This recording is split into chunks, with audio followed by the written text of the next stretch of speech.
आदरणीय दर्शकवृन्द नमस्कार। कार्यक्रम दूरसञ्चार प्रविधि र सेवामा यहाँहरू सम्पूर्णमा स्वागत गर्छु। म कार्यक्रम प्रस्तुता मनोज नेउपाने। दर्शकवृन्द, आजको कार्यक्रममा हामी कर्णाली प्रदेशमा दूरसञ्चार प्रविधि र सेवाको अवस्था, यसको गुणस्तर सँगसँगै यसको पहुँचका बारेमा चर्चा परिचर्चा गर्नेछौँ। नेपाल दूरसञ्चार प्राधिकरणले कर्णाली प्रदेशको राजधानी सुर्खेतमा एक अन्तर्क्रिया कार्यक्रम सम्पन्न गरेको छ, जसमा कर्णाली प्रदेशमा दूरसञ्चार सेवाको वर्तमान अवस्था, गुणस्तर, पहुँचका बारेमा सरकारवालाहरूसँग बृहत्तर छलफल सम्पन्न भएको छ भने त्यहाँका समस्याहरू पनि उजागर भएका छन्, त्यहाँका आवश्यकताहरू पनि उजागर भएका छन्। आज हामी यसैको पेरिफेरीमा रहेर कार्यक्रममा प्रस्तुत हुनेछौँ। आउनुहोस् आजको कार्यक्रम सुरु गरौँ। कर्णाली प्रदेशमा दूरसञ्चार सेवाको वर्तमान अवस्था, दूरसञ्चार सेवाको गुणस्तर विषयमा एक दिने अन्तर्क्रिया कार्यक्रम सम्पन्न भएको छ। नेपाल दूरसञ्चार प्राधिकरणको आयोजनामा शुक्रबार सम्पन्न कार्यक्रममा दूरसञ्चार सेवा प्रदायक, सरकारवाला तथा उपभोक्ताहरूको उपस्थिति रहेको थियो। कर्णाली प्रदेशका मुख्यमन्त्री राजकुमार शर्माको प्रमुख आतिथ्यता तथा कर्णाली प्रदेशका आन्तरिक मामिला तथा कानुन मन्त्री कृष्णबहादुर जेसी, उद्योग, पर्यटन, वन तथा वातावरण मन्त्री जितबहादुर मल्ल, भौतिक पूर्वाधार, ऊर्जा तथा जलस्रोत राज्यमन्त्री उर्मिला विश्वकर्मा लगायतको विशेष आतिथ्यतामा सम्पन्न कार्यक्रममा दूरसञ्चार र प्रविधिको बदलिँदो परिस्थिति तथा प्रविधिको बढ्दो प्रयोग र मागका बीच कर्णाली प्रदेशमा दूरसञ्चार सेवा प्रदायक संस्थाहरूको वर्तमान अवस्था, भौगोलिक अवस्थिति र जनसङ्ख्या अनुसार सेवा विस्तार र पहुँचको विवरण, सेवा प्रवाहको अवस्था, चुनौती र तिनका समाधानका विषयमा विशेष जोड दिएको थियो। प्राधिकरणले दूरदराज र गाउँ गाउँसम्म दूरसञ्चार सेवाको गुणस्तरीय कभरेज, आम ग्राहकको पहुँचमा सेवा र सबै वर्गका लागि सुहाउँदो शुल्कमा कसरी सेवा प्रवाह गर्न सकिन्छ भन्ने सन्दर्भ नै अन्तर्क्रिया कार्यक्रमको मुख्य उद्देश्य थियो। देशका कुना काप्चासम्म दूरसञ्चार सेवाको पहुँच पुर्याउनको लागि नेपाल दूरसञ्चार प्राधिकरणले आफ्नै प्रयासमा पनि विभिन्न सेवा प्रदायकहरू मार्फत सम्पूर्ण प्रदेशको स्थानीय निकाय, माध्यमिक विद्यालय, स्वास्थ्य संस्थाहरूमा एक किसिमको इन्टरनेटको पहुँच पुर्याउने कार्यक्रम सम्पन्न गरिसकेको छ। तर हामीले जुन उद्देश्यले त्यो इन्टरनेट सेवाको पहुँच पुर्याएका थियौँ, त्यसबाट हामीले सोचेअनुसारको त्यसको उपलब्धि, त्यसको प्रयोग भइरहेको छ कि छैन भन्ने पनि एउटा हाम्रो लागि यो पाठ सिक्ने मौका हो। भोलिको दिनमा हामीले जुन नेटवर्क इस्टाब्लिस गर्नको लागि हामीले जुन इन्भेस्ट गरिसकेका छौँ, जुन लगानी गरिसकेका छौँ, त्यसलाई कन्टिन्युटी दिनको लागि र त्यसलाई अझ बढी मात्रामा प्रयोग गर्नको लागि हामीले के गर्नुपर्छ भन्ने विषयमा यहाँहरूले आफूले अनुभव गर्नुभएका विषयहरू हामीलाई जानकारी गराउनु भयो भने आगामी वर्षहरूमा हामीले तय गर्ने मार्गदर्शनहरू तय गर्नको लागि सजिलो हुने भएर यसरी हामी अन्तर्क्रिया कार्यक्रमको लागि यहाँ आएको छु। कार्यक्रममा नेपाल दूरसञ्चार प्राधिकरणका निर्देशक अर्जुन घिमिरेले प्राधिकरणका काम, कर्तव्य र अधिकारका बारेमा जानकारी गराउनु भएको थियो। उहाँले नेपाल टेलिकम, एनसेल र स्मार्ट टेलिकम तथा आइस्पान जस्ता सेवा प्रदायकले निर्वाह गर्नुपर्ने जिम्मेवारीका बारेमा पनि प्रस्ट्याउनु भएको थियो। भौगोलिक विकटताका कारण सेवा विस्तारमा निकै नै कठिन रहेको यस प्रदेशमा स्थानीय सरकारको पनि ठूलो भूमिका रहनुपर्नेमा जोड दिँदै प्राधिकरणका निर्देशक घिमिरेले स्थानीय सरकारका जनप्रतिनिधिहरूलाई त्यसतर्फ ध्यानाकर्षण पनि गराउनु भएको थियो।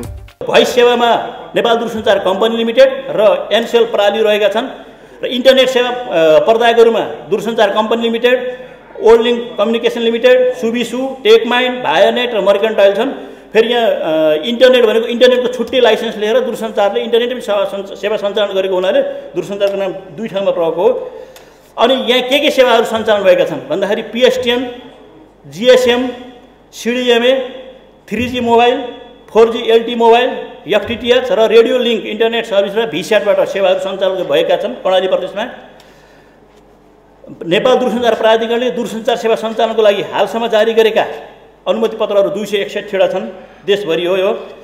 अनि कर्णाली प्रदेशमा दूरसञ्चार सेवा सञ्चालन तथा विस्तारका लागि नेपाल दूरसञ्चार प्राधिकरणले गरेका कार्यहरू, भावी योजनाहरू हाम्रा यस्ता रहेका छन्।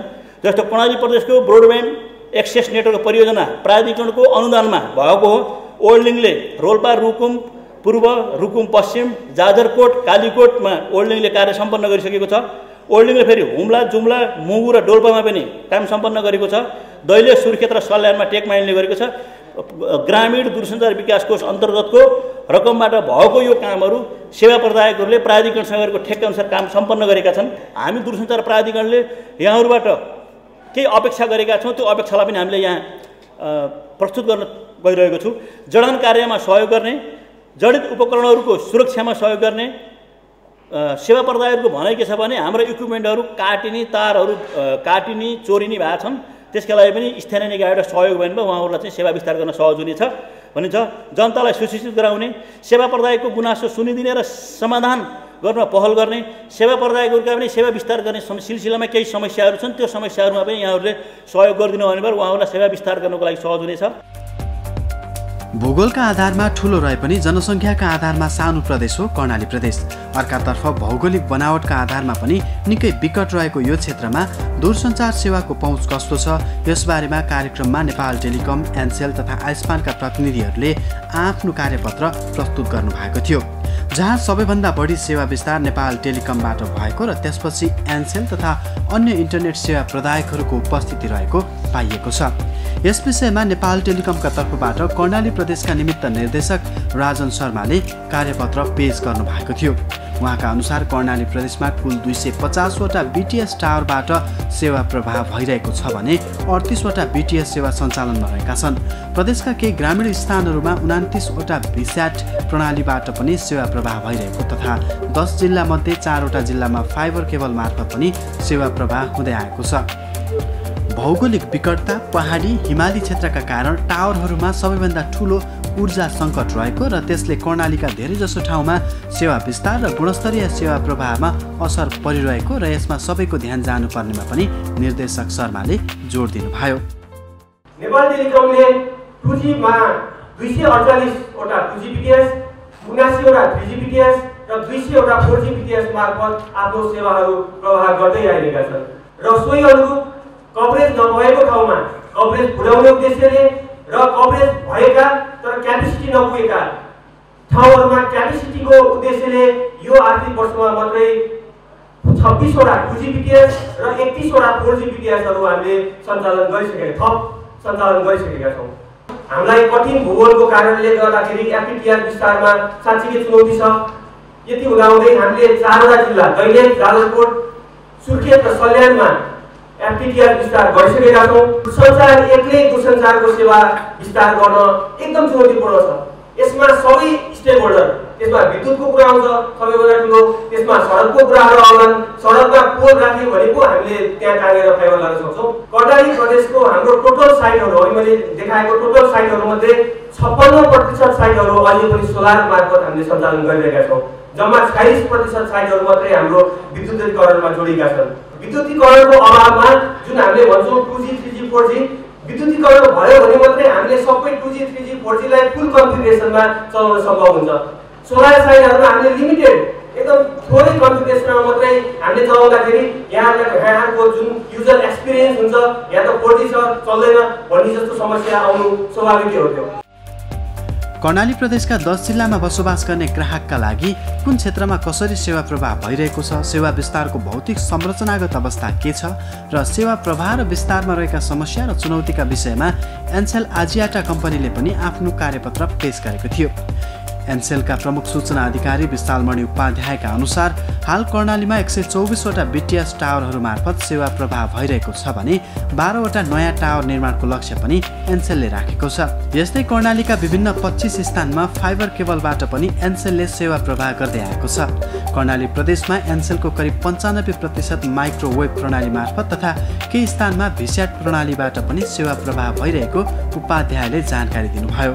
भौगोलिक विकटता तथा पहाडी र हिमाली वस्तुस्थितिका कारण कर्णालीमा सेवाको गुणस्तरमा समस्या आइरहने तथा मौसम अदलबदल भइरहँदा टावरहरूमा ऊर्जा सङ्कट आइपर्ने कारण त्यसतर्फ सबैको ध्यान जानुपर्नेमा उहाँले जोड दिनुभयो। अब कर्णाली प्रदेशमा के छ त ओभरअल टेलिकमको स्टेटस भन्ने कुरा होला। 2020 सम्म हामीसँग 116वटा टावर थिए भनेदेखि 2023 को अन्तिमसम्म हामीले 135वटा टावर बनाउने लक्ष्य राखेका छौँ र 2020 मा 4G को कभरेज जम्मा 9.4% थियो भनेदेखि यो 2023 को अन्त्यसम्म चाहिँ हामीले 70% सम्म पुर्याउने लक्ष्य राखेका छौँ। ओभरअल कर्णाली प्रदेशमा 95% साइटहरू हामीले माइक्रोवेभबाट दिइरहेका छौँ। 25% साइटहरू चाहिँ फाइबरबाट र 4वटा भिसाबाट 4% चाहिँ भिसाबाट प्रदान गरिरहेका छन्। प्रणालीका विकट भेगमा चाहिँ क्वालिटी अफ सर्भिस डिग्रेड हुने गर्छ अथवा सेवाको स्तर नराम्रो हुने गर्दछ। एउटा हिमपात हुने समयमा र अर्को पानी पर्ने अथवा बर्खाको समयमा। यसको कारण के हो भनेर भन्नुहुन्छ भनेदेखि हिमपात हुँदाखेरि अघि नेपाल टेलिकमको साथीले भन्नुभयो जस्तै हाम्रो पनि 32% साइट चाहिँ सोलरबाट चल्छ। यस्तै प्रमुख सूचना अधिकारी उपाध्यायले कर्णाली प्रदेशमा एनसेलले सामाजिक उत्तरदायित्व मार्फत गर्नुपर्ने कामका बारेमा समेत जानकारी गराउनु भएको थियो। हामीले कर्णाली प्रदेशमा चाहिँ शिक्षा क्षेत्रमा लगानी गर्दै आइरहेको छौँ सामाजिक उत्तरदायित्व अन्तर्गत। यहाँ हामीले मोडर्न आइटी ल्याएको छ। आजको दिनमा आइटीको ठुलो भूमिका भएको हुँदाखेरि सल्यानमा दैलेखमा का 2टा स्कुलमा, धेरै स्कुल त होइन, 2टा स्कुलमा हाइटेक कम्प्युटर ल्याब, प्रिन्टर, प्रोजेक्टरहरू दिएका थिए। त्यस्तै गरिकन एसईमा प्रथम हुने भने राम्रो नम्बर लिएर आउने र अलि विपन्न आफ्नो आर्थिक रूपमा त्यति सम्पन्न नभएका परिवारहरूमध्येको 5जनालाई स्कलरसिप पनि प्रदान गरेका छौँ। त्यस्तै एडप्ट स्कुल भन्ने एउटा कार्यक्रम थियो जसमा चाहिँ हामीले हुम्ला र दैलेखका स्कुलहरूमा क्लासरुम बनाइदिने, खानेपानीको व्यवस्था गरिदिने, फर्निचर, टोयलेट बनाइदिने र त्यस्तै शैक्षिक सामग्री दिने कार्य पनि गरेका छौँ। अन्तर्क्रिया कार्यक्रममा internet service provider association Nepal आइस्पानका अध्यक्ष सुधीर पराजुलीले पनि कर्णालीमा इन्टरनेट सेवाको विस्तार, पहुँच र उपलब्धता बारेमा जानकारी गराउनु भएको थियो।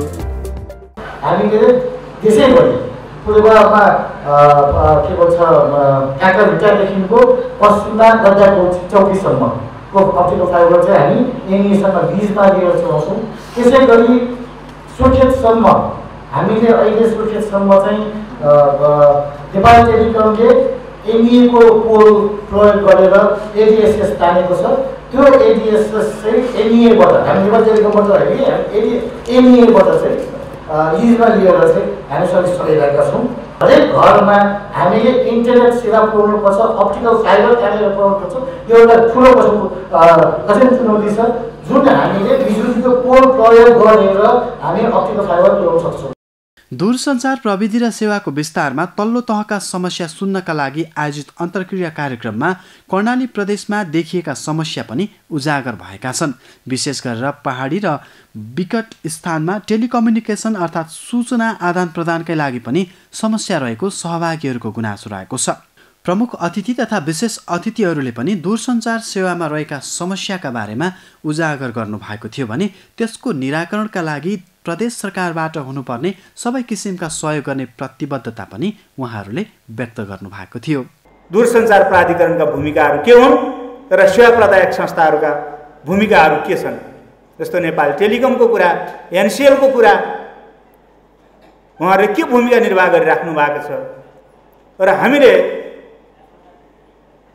सञ्चार सुविधा लिँदै गर्दा देखा परेका जटिलताहरू के छन्। मैले पनि धेरै कुरा भोगेको छु।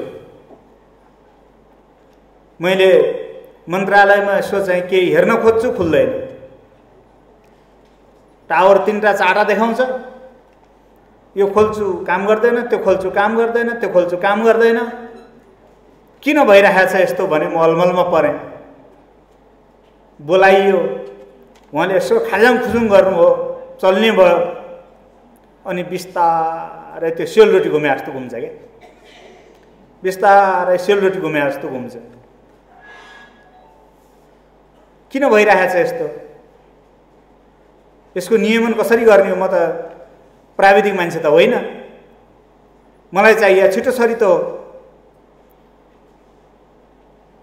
अब के यसको लागि सबैले चाहिँ आइटी नै पढ्न पर्ने हो त? अब मैले नेपाल टेलिकममा धेरैचोटि धाएको छु। अहिले सरकारी सबै निकायहरूमा र तहहरूमा अनलाइन मार्फत सेवा प्रदान हुँदै पनि आइराखेको छ र नेटवर्कले काम गरेन भनेर धेरै चाहिँ भुक्तानीहरू समेत रोकिएका छन्। यो खालका जटिलताहरू हामीले बेहोर्नु परेको छ।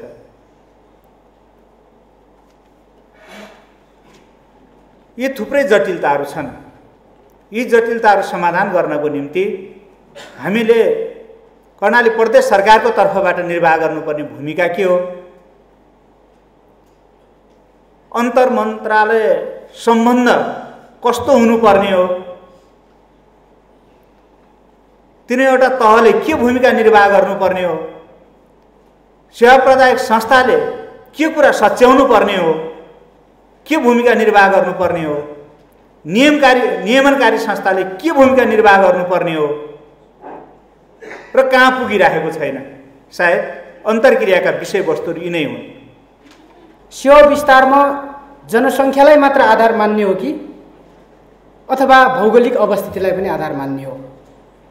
एज ए बिजनेसको एङ्गलबाट हेर्दाखेरि जनसङ्ख्यालाई मात्र, कतिजनाले चाहिँ त्यो प्रयोग गर्छन् त्यसबाट कति प्रफिट हुन्छ भन्ने आधार मान्ने हो भने दुर्गम अलिकति अप्ठ्यारा चाहिँ जहाँ बस्तीहरूमा त्यहाँ सेवा विस्तार गर्न सञ्चार सेवा प्रदायक संस्थाहरूले गर्न सक्दैनन्। त्यो कुरा दूरसञ्चार प्राधिकरण मार्फत आगामी दिनमा कसरी लैजाने आफ्नो रणनीतिमा समावेश गर्दा उपयुक्त हुन्छ भन्ने कुरा मैले विश्वास लिएको छु। क्षमता वृद्धिमा चाहिँ एउटा त्यसको स्तर वृद्धि गर्नु पर्यो, स्तर वृद्धि गर्नु पर्यो जहाँ चाहिँ इन्टरनेटको होइन राम्रोसँग चल्दैन, खालि टेलिफोनमा कुरा मात्रै गर्ने होइन, भोइस कलको लागि मात्र नभएर अहिले चाहिँ के छ भन्दाखेरि इन्टरनेट एक्सेस धेरै मान्छेहरूले खोज्छन्।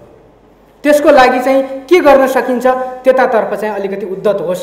यस्तै कार्यक्रममा उपस्थित अन्य सहभागी जनप्रतिनिधि तथा ग्राहकहरूले आफूले भोग्दै आएका समस्या, गुनासा, जिज्ञासा पनि राख्नुभयो। उहाँहरूले आफ्ना क्षेत्रमा भएका समस्या तत्काल समाधान गरेर जनतालाई छिटोभन्दा छिटो दूरसञ्चार सेवाको पहुँच र सेवामा पुर्याउन दूरसञ्चार प्राधिकरण, नेपाल टेलिकम, एनसेल तथा इन्टरनेट सेवा प्रदायकहरूसँग आग्रह पनि गर्नुभयो।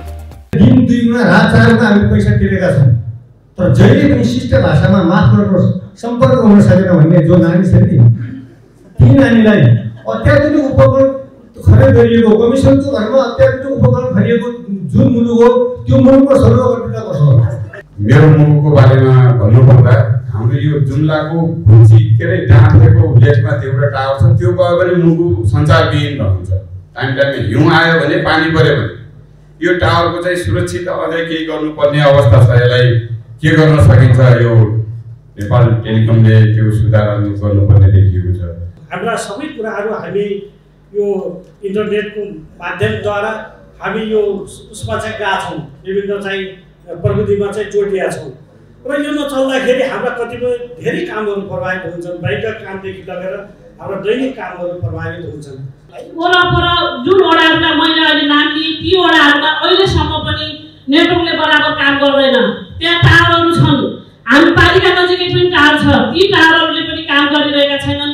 बिहान लगभग 9 बजेसम्म पनि फोन लाग्दैन र साँझ पनि फोन लाग्दैन। त्यहाँको समस्या बिचमा हामीले नेपाल टेलिकमसँग समन्वय गर्दाखेरि बिचमा एकपटक नेपाल टेलिकमको गाडी गएर प्राविधिक टिम गएर त्यो गएको हामीलाई पनि जानकारी भएर हामीले उहाँहरू गएर हेरिसकेपछि अब त्यहाँको समस्या के हो भन्दाखेरि त्यहाँ चाहिँ यो पाताहरूमा अलिकति समस्या छ र त्यहाँको चाहिँ चार्जिङमा अलिकति समस्या छ। हामी फेरि सुर्खेत गएर हामी आएर त्यसको समस्या समाधान गर्छौँ भन्ने कुरा भएको थियो र त्यो त्यसभन्दा पछि त्यहाँ चाहिँ प्राविधिक टोली दोहोरिएको छैन।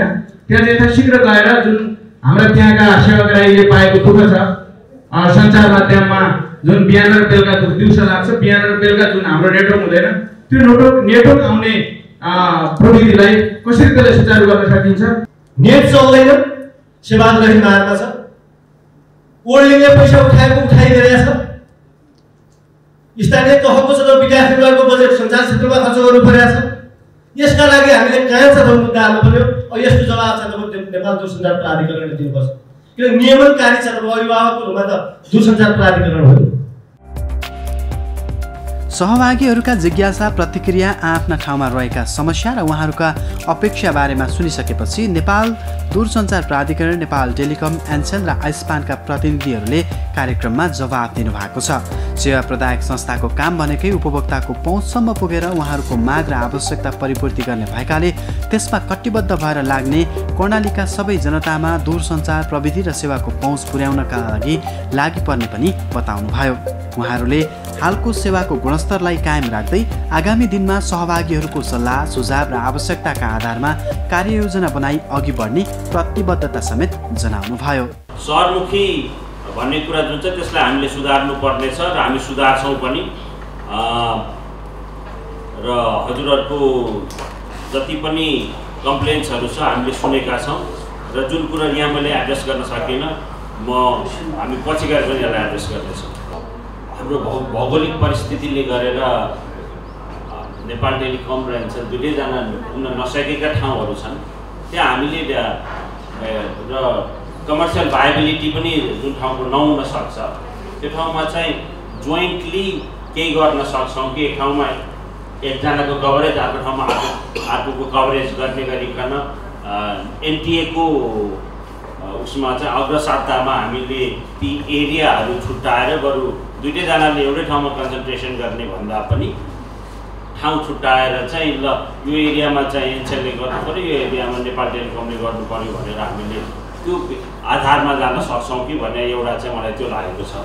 कभरेजको कुराहरू जुन भयो सरले मैले प्रेजेन्टेसन पनि भनेको थिएँ, हामी सबै कालीकोटको एउटा पालिका बाहेक सबै पालिकामा पुगेका छौँ। मैले 4G पुगेको छ चाहिँ भनेको छैन, नपुगेको कुरा पुगाउन सकेका छैनौँ। देशभरिका 17वटा पालिकामा 4G पुगेका छैनन्, ती 17वटै हामीले कर्णालीका हो। अरू सबै देशभरिका अरू सबै पालिकाहरूमा 4G पुगिसकेका छन्।